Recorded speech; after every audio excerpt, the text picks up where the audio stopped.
Suffering is no longer final, it is no longer meaningless, but it's not yet finished.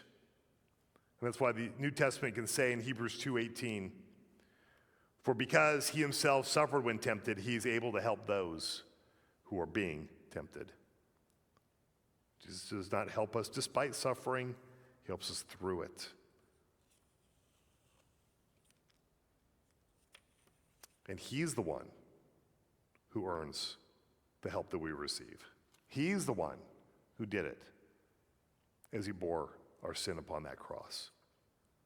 And so we're not watching isolated acts of kindness, but we're looking at him in his mission. Jesus reveals a cross-shaped Messiah before the cross. He was bearing it, even from the beginning. Before the nails and thorns, there's a bearing. Before Calvary, there's weight, and he walks towards a burden that's one day going to crush him. The weight he carries here will be carried fully at the cross. And those healings are not the end of the story. They're signs. They're real foretastes of a final redemption. They're true glimpses of what's coming, that the curse has already been confronted. It may not be removed, but we know what's going to happen because we've seen the foretaste of it.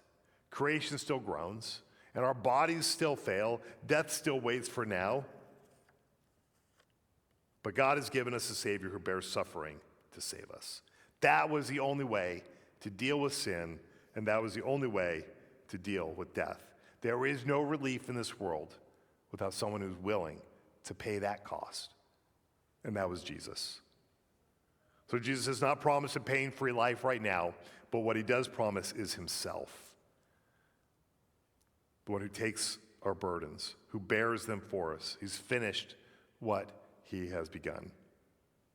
And so that means if hard things are happening in our lives, it does not mean something wrong is happening. It means that his work is still underway.